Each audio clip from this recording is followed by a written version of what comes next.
Hey everyone, welcome back to Alexa's Palace. And everyone knows that we celebrate the holidays. Well, this is a Hanukkah story. It's called A Sweet Passover. And if I say any words wrong, I'm sorry. You could just maybe read over it. So, yes. And if you celebrate Hanukkah, then you would love to listen to this story. Okay. A Sweet Passover by Leslie Newman, illustrated by David Saloni. A Sweet Passover. Miriam loved celebrating Passover at Grandma and Grandpa's house.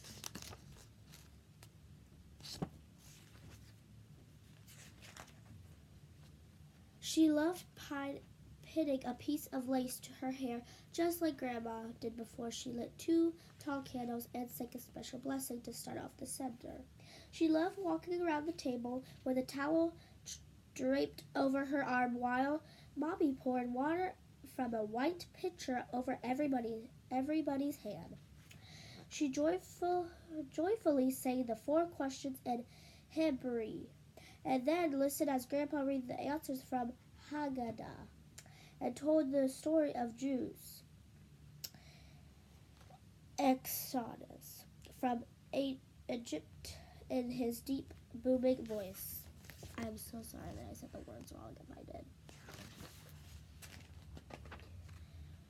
She giggled at the way Daddy said warm, warmer, hot as she got closer and closer to find the Afik omen that he had hidden after he broke the middle matazah in half and tucked one of the pieces between 2 of Grandma's cookbooks high on a kitchen shelf.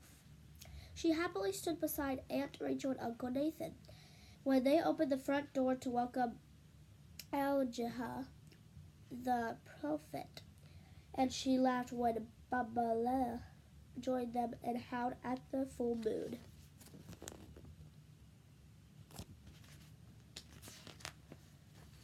Miriam loved everything about Passover, but most of all she loved eating matazah. And during the eighth-day festival, she ate as much of the unleavened bread as she could. On the first day of Passover, Miriam and Grandpa ate matazah with butter. On the second day of Passover, Miriam and Grandpa ate mataz with jelly. On the third day of Passover, Miriam and Aunt Rachel ate matazah with tuna salad.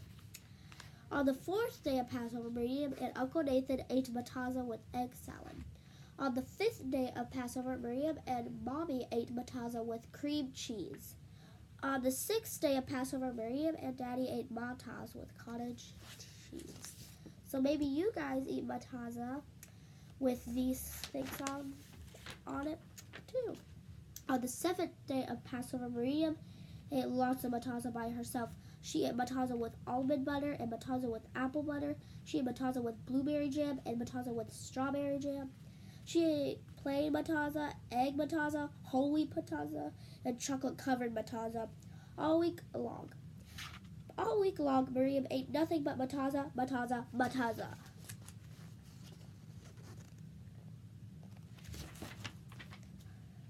When she woke up on the last day of Passover, Miriam was sick of matazah.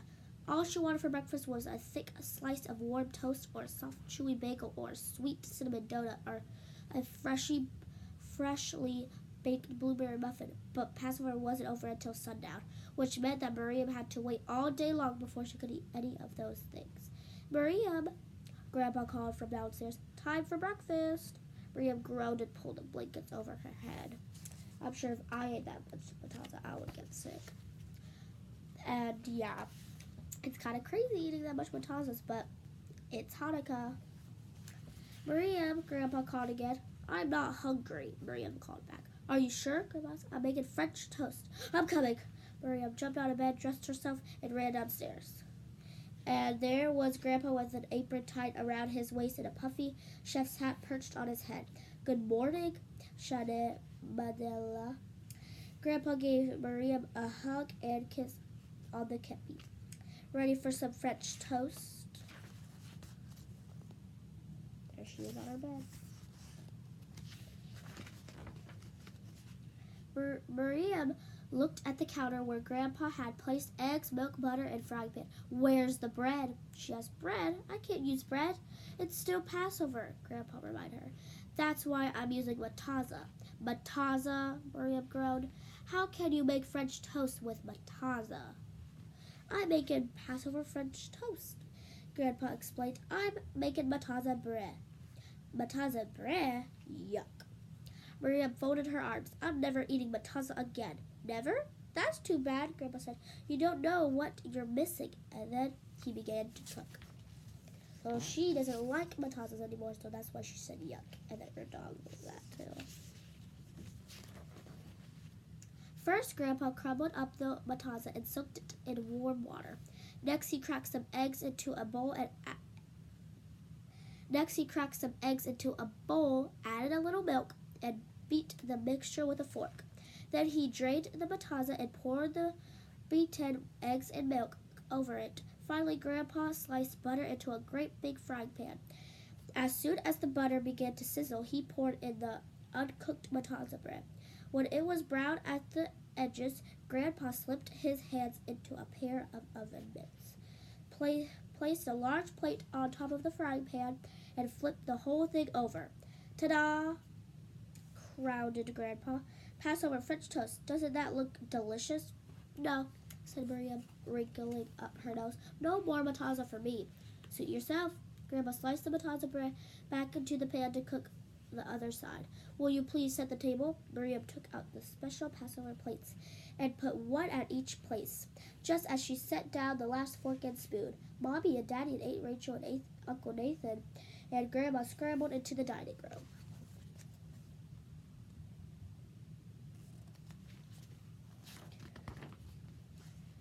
Mommy spewed applesauce on top of her matazza bread. Daddy poured maple syrup over his piece. Aunt Rachel sprinkled her serving with sugar and cinnamon. Uncle Nathan smothered his slice with sour cream. Grandma added salt and pepper to her matazza bread. Grandpa left his plain. "Es said in Jesuit," said Grandpa, picking up his fork. "Eat in good healthy, and in good health. Enjoy." "Oi, is that good?" said Grandma. "The best I've ever had," added Mommy. "May I please have seconds?" said Uncle Nathan. "Save another piece for me," said Aunt Rachel. "My compliments to the chef. My compliments to the chef," said Daddy. There's the family eating matazzas. They were so busy eating, no one noticed that Miriam had nothing on her plate. Soon breakfast was over and all was quiet until Miriam's belly let a long, loud rumble. "Miriam, didn't you get enough to eat?" Mommy asked. "No," Miriam answered. "Miriam is never eating matazza again," Grandpa announced to everyone. Mommy and Daddy and Aunt Rachel and Uncle Nathan and Grandma all gasped. "Never?"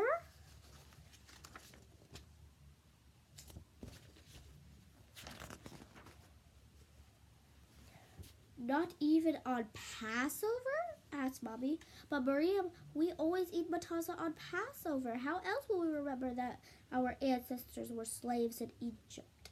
And when Pharaoh granted them freedom, they had to leave in such a rush they couldn't even wait for the bread dough to rise. How else will we remember that the plainest food eaten in freedom tastes sweeter than the fanciest food eaten in slavery?" Daddy asked. So there's them as slaves. Those were their ancestors. That's why we say, "Have a zizan pesach." Sorry if I said it wrong.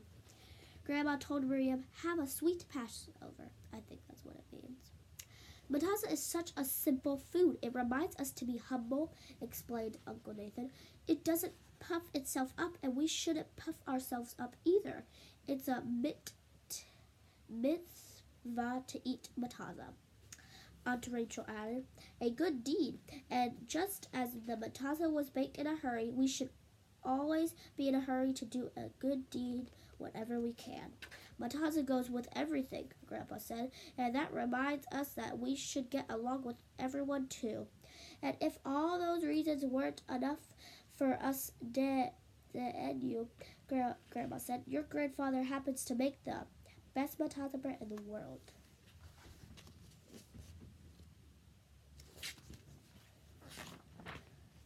Maria looked around the table at each member of her family and thought over what everyone had said. Then she asked in her most humble voice, Grandpa, will you please make me a matata bread? I'm sorry, Maria said. Grandpa patted his big round belly. I'm too full to cook. Please, Grandpa, said Maria, pretty pleased with the applesauce on top. No, said Grandpa. I'm not going to make you matata bread. Why not? Asked Maria.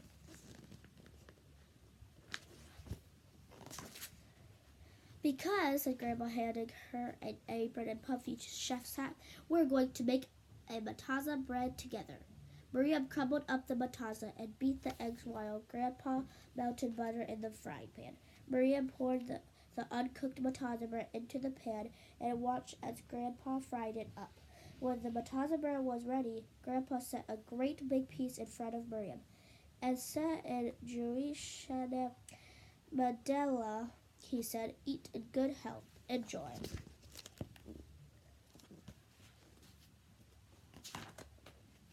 And Miriam did.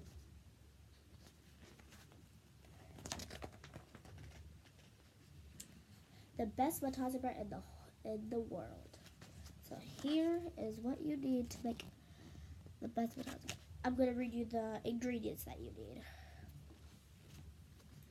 7 pieces of matata, warm water, 3 eggs, 1/4 cup milk, pinch of salt, optional, 2 teaspoons butter, toppings such as applesauce, sugar and cinnamon maple, syrup, sour cream, and salt and pepper, large mixing bowl, small mixing bowl, 2 large plates, fork or whisk, measuring cup, mixing spoon, frying pan, spatula, knife. That's the stuff that you need. And you can read this. I'll just leave this up for about 2 minutes. For about a few seconds. Okay, you can pause the video and read it if you need to. And then the author's note. Okay. You can read this. You just need to pause the video if you need to.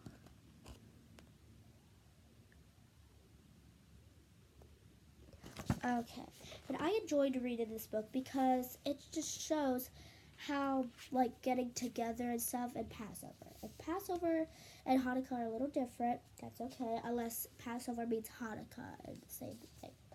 Now, you can order this book online. You can try to find it in the store. I don't know where did I get this book, but you can get it. And happy holidays and Merry Christmas. Happy Hanukkah and Passover. Bye, and don't forget to like, comment, share, and subscribe. See you later. Happy holidays and Merry Christmas, Happy Hanukkah, and Happy Passover.